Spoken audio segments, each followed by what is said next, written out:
Bismillahirrahmanirrahim. Alhamdulillahirabbil alamin. Allahumma shalli wa sallim ala sayidina Muhammadin miftahi babi rahmatillah adada ma fi ilmillah. Salatan wa salaman daimain bidawami mulkillah wa ala alihi wa sahbihi. Allahumma shalli ala sayidina Muhammadin salatan taftahu biha lana futuhal arifin wa tufaqihuna biha fid din wa ala alihi wa sahbihi. Assalamualaikum warahmatullahi wabarakatuh. Alhamdulillah, sejak waktu subuh sampai menjelang maghrib ini kita diberi Allah kesehatan, diberi kekuatan sehingga kita bisa menunaikan ibadah suci puasa di bulan suci Ramadan. Mudah-mudahan diterima oleh Allah Ta'ala. Mudah-mudahan segala kekurangan kita dalam puasa ini dimaafkan dan diampuni oleh Allah Subhanahu wa Ta'ala. Amin Allahumma amin. Sebagaimana yang disampaikan oleh para ulama, bahwasannya ibadah yang terbaik di bulan suci Ramadan adalah memperbanyak membaca Al-Quran. Ya, banyak-banyak baca Al-Quran. Kenapa membaca Al-Quran ini menjadi ibadah yang terbaik? Meskipun semua ibadah baik, seperti misalnya baca sholawat sangat baik. Hari Senin baca sholawat baik, hari Selasa baca sholawat baik, hari Rabu baca sholawat baik. Tapi kalau malam Jumat dan hari Jumat, itu adalah waktu yang terbaik untuk baca sholawat. Malam Jumat dan hari Jumat diperintahkan untuk sholawat jauh lebih banyak dibanding hari-hari yang lain. Begitu pula membaca Al-Quran. Mau baca Al-Quran bulan Syawal, bagus. Ya, bulan apapun baca Al-Quran, bagus. Tetapi kalau baca Al-Quran di bulan Ramadan, itu lebih bagus. Ya, lebih utama. Kenapa membaca Al-Quran di bulan Ramadan lebih utama? Karena di bulan inilah Al-Quran diturunkan. Jadi Al-Quran itu diserahkan kepada Nabi Muhammad SAW, diwahyukan kepada Nabi Muhammad SAW di bulan suci Ramadan. Nah, salah satu daripada bentuk mempelajari Al-Quran, membaca Al-Quran adalah belajar tentang keutamaan Al-Quran, belajar tentang tafsir Al-Quran, ya, belajar cara membaca Al-Quran. Itu bagian daripada proses membaca Al-Quran. Nah, sore hari ini kita akan, dan insya Allah setiap hari, belajar tentang kemuliaan surat-surat yang ada dalam Al-Quran. Fadail suwaril Qur'anil Karim. Jadi fadilah-fadilah, kemuliaan-kemuliaan, keutamaan-keutamaan surat-surat yang ada di dalam Al-Quran. Karena setiap surat itu punya kekhususan sendiri. Contoh, ada orang meninggal dunia, dibacakan surat Al-Kahfi, bagus enggak? Bagus, namanya Al-Quran ya, bagus. Tapi kalau dibacakan surat Yasin, lebih bagus. Kenapa? Karena ada anjuran untuk membacakan surat Yasin kepada orang-orang yang sudah meninggal dunia. Misal hari Jumat kita mau baca surat Yasin, bagus enggak? Bagus. Tapi kalau kita baca surat Al-Kahfi di hari Jumat, lebih bagus. Karena ada perintah untuk baca surat Al-Kahfi di malam Jumat dan di hari Jumat. Jadi masing-masing surat punya keistimewaan sendiri. Saya baca Al-Quran di dalam sholat. Saya baca surat An-Nas 10 kali, bagus enggak? Bagus. Kalau saya baca Al-Ikhlas 3 kali, bagus enggak? Lebih bagus. Kenapa Al-Ikhlas 3 kali lebih bagus? Karena dikatakan Al-Ikhlas itu sepertiga Al-Quran. Jadi kalau 3 kali sama dengan khatam Al-Quran. Ada riwayat yang mengutamakan surat Al-Ikhlas. Dan seterusnya dan seterusnya. Jadi setiap surat punya keistimewaan sendiri di waktu yang tersendiri dan untuk kondisi tersendiri. Sementara semua wahyunya Allah adalah bagus. Karena itu adalah wahyunya Allah Subhanahu wa Ta'ala. Pertama-tama kita akan mendengar, menyimak hadis tentang keutamaan mempelajari Al-Quran dan mengajarkannya. Disebutkan oleh Sa'ad bin Ubaidah an Abi Abdurrahman As-Sulami an Uthman bin Affan radhiyallahu anhu anin Nabi SAW qala khairukum man ta'allama al-Qur'ana wa 'allamah. Dikatakan oleh baginda Muhammad sallallahu alaihi wasallam, khairukum. Dalam hadis itu banyak kalimat khairun nas, khairukum, khair itu banyak. Ya, termasuk di antara ada khairun nas anfa'uhum linnas, manusia yang terbaik, manusia yang paling banyak manfaatnya untuk orang lain. Khairukum li ahli. Yang terbaik di antara kalian yang paling baik terhadap pasangan hidupnya, terhadap anak-anaknya, terhadap keluarganya. Khairukum. Nah, di sini juga dikatakan khairukum. Yang terbaik di antara kalian adalah orang yang dia mau ta'allamal Qur'an, mempelajari Al-Qur'an wa 'allamah, dan dia mau mengajarkannya kepada orang lain. Jadi seseorang yang belajar Al-Qur'an, dia sedang berproses menjadi manusia yang terbaik. Walaupun membacanya namanya juga belajar. Beda dengan mahir. Mahir itu ahli. Kalau prosesnya belajar ya namanya lagi belajar. Ya orang belajar jalan. Ya awalnya dari apa? Telentang jadi tengkurap, tengkurap jadi telentang. Kan begitu. Namanya ini belajar jalan. Kemudian nanti bisa merangkak. Setelah merangkak bisa berdiri, ditetah, ya jalan sama dipegangin. Setelah itu bisa jalan sendiri. Setelah itu dia bisa berlari. Kalau udah jalan sendiri sama bisa lari, kita enggak sebut lagi belajar jalan, kan enggak. Dia sudah bisa berjalan. Nah ini yang disebut man ta'allamal Qur'an, siapa yang belajar Al-Qur'an. Tidak dikatakan belajar membaca Al-Qur'an. Ya, man ta'allamal Qur'ana wa 'allamah. Siapa yang belajar Al-Qur'an, bukan belajar man ta'allama qira'atal Qur'an. Siapa yang belajar membaca Al-Qur'an, enggak. Tapi siapa yang belajar Al-Qur'an, artinya semuanya. Mulai dari dia itu proses membacanya, kemudian proses tajwidnya, dia belajar tajwidnya, kemudian dia belajar tafsirnya.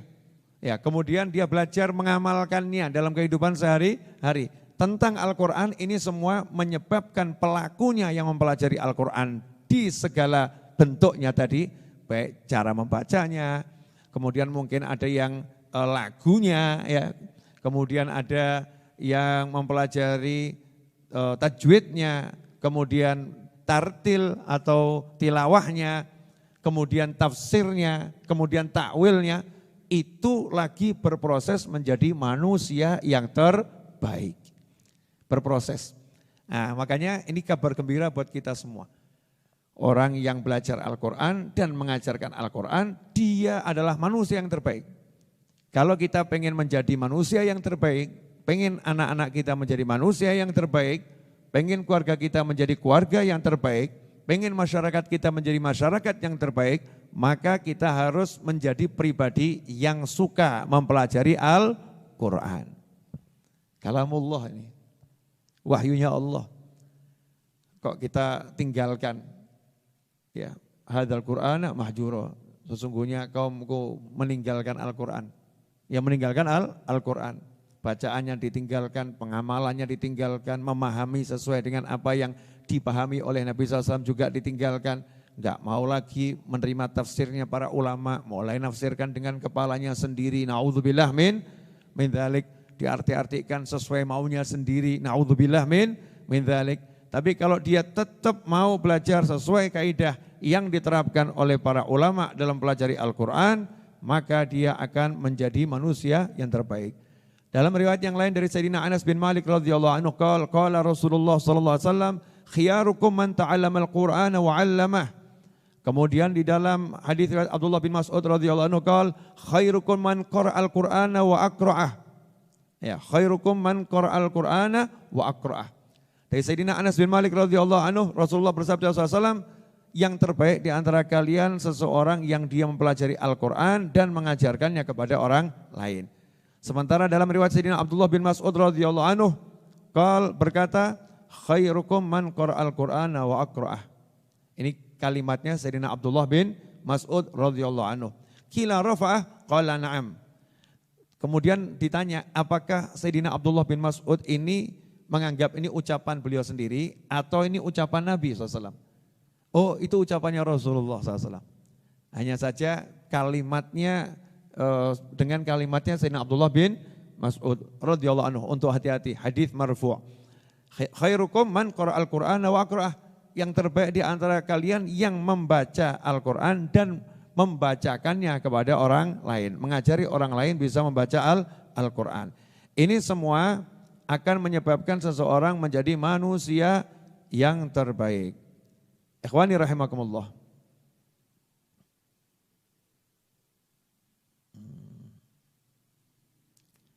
Ya, saya pengen sedikit ngajak merenung semuanya. Jadi kalau dikatakan yang terbaik adalah yang belajar Al-Quran dan mengajarkan Al-Quran, berarti guru Quran itu nilainya tinggi atau rendah? Guru yang mengajarkan kita Al-Quran, guru yang mengajari kita baca alif, ba, ta, tha, jim, ha, kho, dan seterusnya. Ini nilainya mahal atau murah? Seharusnya mahal. Karena berdasarkan hadis, manusia-manusia yang mengajarkan Al-Quran, itulah manusia terbaik, kan begitu ya. Berarti manusia yang paling top itu yang mengajarkan Al-Quran. Pertanyaan saya untuk pemirsa di rumah, dimanapun Anda berada. Apakah kita sudah menjadikan Al-Quran ini yang terutama di rumah kita? Apakah kita sudah menjadikan Al-Quran ini yang paling urgent di rumah kita? Cek. Belajar membaca Al-Quran sama belajar A, B, C, D, E, F, G, H, I, J, K, L, M, N, O, P, Q, R, S, T, U, V, W, X, Y, Z. Tuh, dulu waktu kita TK diajarin gitu. Kita lebih semangat ngajarin mana? Alif, ba, ta, tha, jim, ha, kho kepada anak kita atau A, B, C, D, E, F, G. Semua kita pelajari. Hono coroko ya kita belajar. A, B, C, D ya kita belajar. Alif, ba, ta ya kita belajar. Tapi di kepala kita, di hati kita, di benak kita, mana yang kita jadikan prioritas utama? Oh nanti kalau nggak bisa baca A, B, C, D anak saya bodoh loh ya. Betul ya? Muncul kalimat begitu, bodoh anak saya nanti. Tapi apakah terfikir? Kalau enggak bisa baca alif, ba, ta, dan seterusnya, wah ini kehilangan ganjaran banyak ini. Ini termasuk sayanya orang yang bodoh ini, sayanya orang bodoh. Kalau saya mengutamakan A, B, C, D ketimbang alif, ba, ta. Karena orang ngucap A, B, C, D, E, F, G enggak dapat pahala. Tapi orang baca alif, ba, ta dengan niat mempelajari Al-Quran, dengan niat mempelajari bahasanya Nabi Muhammad SAW, maka setiap mengucap alif, ba, ta dapat pahala. Belum lagi kalau itu nanti baca ayat-ayat Al-Quran, dapat pahala yang besar. Nah apakah kita sudah menjadikan Al-Quran di rumah kita prioritas utama? Apakah kita sudah menjadikan Al-Quran prioritas utama kepada anak kita? Nak, kamu mau jadi ahli apapun tidak jadi masalah selama itu halal. Tapi yang paling penting kamu jadi ahli Al-Quran. Kamu harus bisa baca Al-Quran dengan baik. Kamu harus bisa tajwidnya Al-Quran. Bapak enggak maksa kamu ngapalin Quran. Tapi bisa baca, paham cara baca Al-Quran. Kalau kamu bisa hafal beberapa ayat dan surat, jauh lebih bagus. Kalau kamu hafal Al-Quran, bonus buat saya sebagai orang tua. Bonus buat bapak, bonus buat ibu. Apakah sudah seperti itu? Kemudian kalau datang guru yang mengajarkan Al-Quran, sama guru mengajarkan matematika, sama-sama mulianya, guru ya. Sama guru satu lagi datang mengajarkan bahasa Inggris. Coba kita cek hati kita. Mana yang lebih kita utamakan untuk dimuliakan? Semuanya dimuliakan, tetapi mana yang lebih kita utamakan untuk dimuliakan? Kalau kita memandang sebelah mata, cuman baca Al-Quran. Yang ini penting ini. Ini yang namanya matematika, bahasa Inggris, syarat masuk perguruan tinggi ini. Oh ini guru yang ngajar harus saya muliakan semulia-mulianya. Berarti guru matematika, bahasa Inggris bayarannya 2 juta, yang ngaji 50.000 cukup. Udah, ustadznya ngajar ngaji suruh ikhlas. Ilmu akhirat ya jangan diperdagangkan, Masya Allah. Buat dalil sendiri. Ya, giliran matematika, biologi, fisika, kimia dan kawan-kawannya kita apresiasi dengan angka yang besar. Tapi kalamullah kita pelit untuk mengeluarkan duit. Ini hati kita. Nah itu menjadi kualitas kita di hadapan Allah Ta'ala sesuai itu. Ya bagusnya guru matematika dikasih 10 juta gitu ya, biologi kasih 10 juta, Al-Quran kasih 100 juta, itu keren itu. Semuanya dimuliakan toh, nggak ngurangi haknya. Nanti kalau ditanya kenapa yang guru ngaji kok dikasih nilai yang lebih dibanding guru yang lain? Jawabannya, iya karena ini nanti yang akan membuat saya masuk surga ya guru ini. Saya udah meninggal dunia, anak saya baca 1 huruf dari Al-Quran akan menyebabkan saya diampuni oleh Allah Subhanahu Wa Taala. Sebagaimana diceritakan dalam suatu riwayat, yang namanya juga riwayat nih kisah-kisah orang-orang soleh. Boleh percaya, boleh tidak. Tapi kalau film-film yang gak jelas aja kita nikmatin, kita percaya kok. Ya kan? Masa riwayatnya orang soleh kok gak dipercaya? Ya, kok gak dipercaya? Ada satu orang meninggal dunia. Kebetulan catatan keburukannya itu lebih banyak daripada catatan kebaikan. Hasilnya vonis siksa kubur. Siksa kubur. Tahun pertama siksa kubur, tahun kedua siksa kubur, tahun ketiga siksa kubur. Ya. Tahun ketiga lewat dikit, siksa kubur dihentikan oleh malaikat atas perintah Allah Subhanahu Wa Taala. Maka saat itu yang disiksa nanya. Jadi orang itu kalau di kuburan jujur semua. Malaikat, kok siksanya berhenti? Ada apa? Dijawab, mulai hari ini kami diperintahkan oleh Allah Ta'ala untuk memuliakanmu. Allah sudah mengampuni semua dosamu. Loh, kok bisa begitu? Wong saya enggak ngamal apa-apa. Dijawab oleh malaikat, waktu kamu meninggal dunia, istrimu waktu itu dalam keadaan barusan melahirkan bayi. Nah ini bayinya sekarang umurnya 3 tahun. Dan hari ini bayimu itu mulai, yang sudah 3 tahun tadi ya, udah enggak bayi lagi berarti ya. Balita ini sudah mulai belajar membaca Al-Quran. Maka setiap huruf yang anakmu belajar, kamu dapat pahalanya. Terus nanya lagi, loh kan saya enggak ngajarin anak saya ngaji. Saya kan enggak suruh anak saya ngaji. Jawabannya adalah, anakmu kan amalmu, produkmu, produksimu kan, bukan produksi orang lain, bukan toh ini. Anak ini kan produksi bapaknya. Jadi amal kebajikan yang dilakukan anak otomatis bapak ibunya dapat. Karena itu produknya orang tua. Nah kalau yang tanpa niatan ngajari saja bisa dapat manfaat yang luar biasa. Apalagi saya yang datangkan guru untuk anak saya. Katanya kepada guru ngaji tadi ya. Maka ini layak, ini investasi terbesar akhirat saya ya kepada guru ngaji. Lah sayangnya kita penghormatan kepada guru yang mengajarkan baca Al-Quran, mengajarkan tafsir Al-Quran, mengajarkan ilmu Al-Quran, itu belum sepadan. Terbukti guru-guru TPA gitu ya, ya di musola-musola, di langgar-langgar, di masjid-masjid, bahkan yang privat ke rumah, belum kita kasih nilai yang pantas. Ya nilai yang pantas, bahkan kita berhitung kemahalan. Itu kemahalan terus gitu, Masya Allah. Nah ini enggak pas buat kita yang mengimani bahwasanya Al-Quran merupakan kalamullah yang mulia. Jadi siapapun yang berinteraksi dengan Al-Quran menjadi mulia. Enggak usah jauh-jauh lah. Mushaf ini ada handphone, ya handphone. Handphone ini kalau kita lagi tonton YouTube taruh di bawah enggak jadi masalah ya nonton YouTube.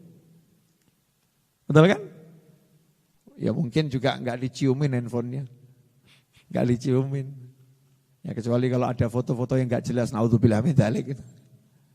Tapi subhanallah, begitu buka aplikasi Al-Quran, nyala nih aplikasi Al-Quran, surat Al-Baqarah.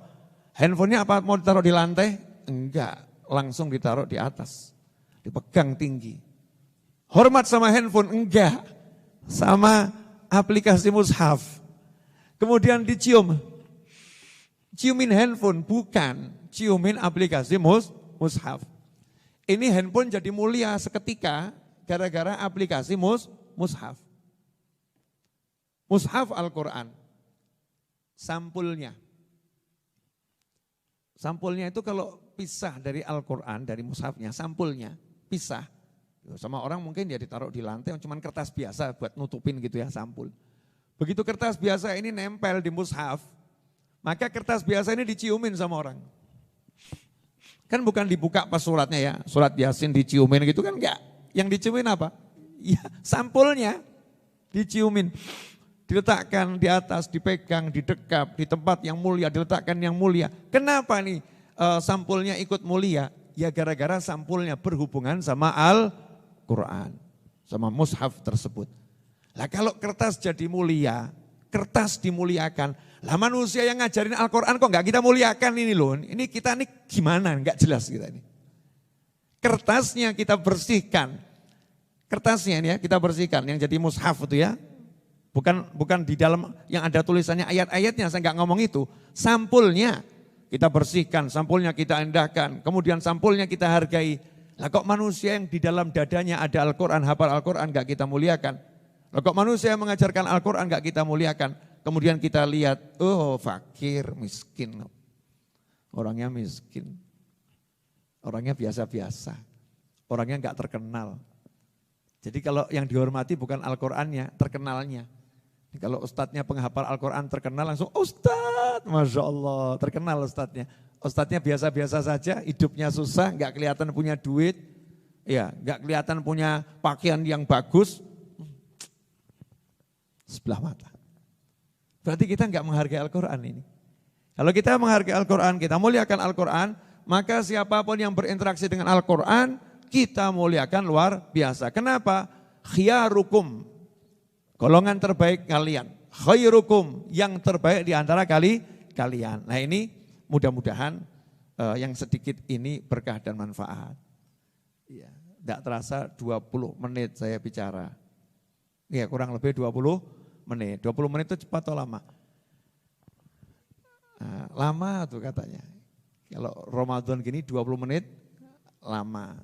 Sebentar lagi kan kita akan masuk waktu maghrib, sebentar lagi ya. Insya Allah enggak terasa ini, masih ada 15 menit. Ya, sebelum saya tutup kajian sorenya dan dilanjut dengan zikir, nah, saya mau menjelaskan zikir yang satu ini hendaknya kita baca sebanyak mungkin di bulan suci Ramadan.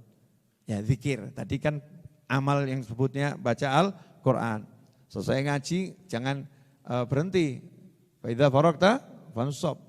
Selesai ya bangun lagi. Asyhadu an la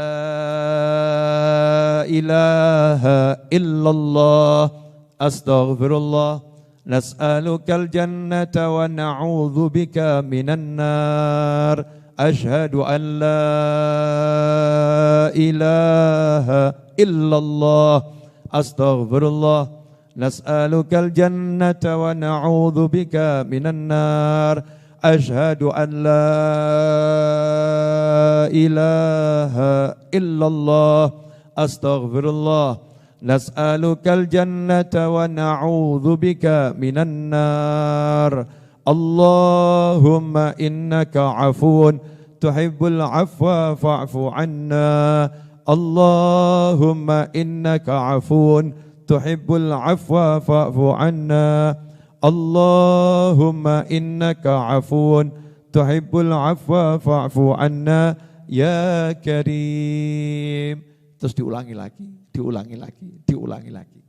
Itu yang ngajarin bukan ulama. Itu berdasarkan hadis Nabi Muhammad SAW. Di akhir bulan Sya'ban, Nabi ngasih briefing kepada para sahabat. Kalian sudah berada di penghujung bulan Sya'ban. Sebentar lagi ada bulan suci Ramadan. Di antaranya ada nasihat Nabi, perbanyaklah untuk mengucapkan 2 kalimat. Yang 2 kalimat tersebut akan membuat Allah Tuhan kalian senang sama kalian. Dan 2 kalimat lagi, mintalah 2 kalimat lagi. Yang mana 2 hal ini kalian pasti butuh. 2 hal yang buat Allah senang adalah mengucapkan syahadat dan istighfar. 2 hal yang kita pasti butuh adalah minta surga, berlindung dari siksa api neraka. Makanya kita mengucapkan tadi, Asyhadu anna Allah, astaghfirullah, nas'alukal jannah wa na'udzubika minan nar. Nah, kemudian dilanjutkan dengan Allahumma innaka afun tuhibbul afwa fa'fu anna atau fa'fu anni, ditutup dengan ya karim. Itu berdasarkan hadis ketika Sayyidatuna Aisyah radhiyallahu anha bertanya pada Nabi Muhammad SAW, ya Rasulullah, sebagai seorang istri ini nanya sama suaminya, nanti kalau saya ketemu Lailatul Qadar enaknya minta apa? Aku ngucap apa, minta apa? Lailatul Qadar, minta apapun dikasih. Minta apa? Ini kalau ateis ditanya, minta nikah, minta istri. Mungkin ada mbak-mbak, minta suami. Mungkin ada orang tua, minta mantu. Tapi yang ditanya ini Nabi Muhammad SAW. Yang nanya istri beliau, karena cerdas. Ya, karena cerdas yang gak sembarangan. Oh ini tawarannya minta apapun dikasih ya. Milihnya harus pas, minta apa itu. Maka Nabi SAW mengajarin, ucapkanlah Allahumma innaka afun, muji Allah dulu. Ya Allah, engkau ini suka memberi maaf dan menganjurkan manusia untuk meminta dan memberi maaf. Allahumma innaka afun tuhibbul afwa. Suka dengan memberikan maaf dan suka sama orang-orang yang memberi maaf. Fa'fu anni, tolong maafkan aku. Ya Karim, dua yang maha mulia. Kita disuruh minta ampun. Jadi minta maaf sama Allah Ta'ala ini permintaan terbaik di malam Lailatul Qadar. Sehingga kalau tiap hari kita baca ini, Lailatul Qadarnya kapanpun kita udah minta yang terbaik. Paham ya? Lailatul Qadarnya kapanpun kita sudah minta yang terbaik seperti yang Rasul ajarkan pada istrinya. Gak mungkin Rasulullah SAW ngajarin buat istrinya yang kelas menengah ke bawah. Buat istrinya pasti Rasulullah SAW mengajarkan yang terbaik. Yang terbaik di antara kalian yang paling baik pada keluarganya. Ya Rasul yang nomor satu menjadi manusia yang terbaik sama keluarganya. Maka Rasul memberikan yang terbaik untuk keluarganya. Termasuk doa, Rasul yang mengajarkan doa yang terbaik untuk keluarganya. Dan hebatnya keluarga Nabi yang merupakan istri tercinta, Sayyidatuna Aisyah radhiyallahu anha, tidak menjadikan ini milikku sendiri, di-share kepada kita semua. Aku diajari Nabi seperti ini loh, SAW. Kalian amalkan. Makanya ulama menyusun menjadi asyhadu an la ilaha illallah astaghfirullah nas'alukal jannata wa na'udzubika minan nar 3 kali. Allahumma innaka afun tuhibbul afwa fa'fu anni atau fa'fu anna 3 kali, ditutup ya karim. Mudah-mudahan bermanfaat. Kurang lebihnya mohon maaf. Jazakumullah khairan. Wassallallahu ala sayyidina Muhammadin wa alihi wasallam. Walhamdulillahi rabbil alamin. Asyhadu an la ilaha illallah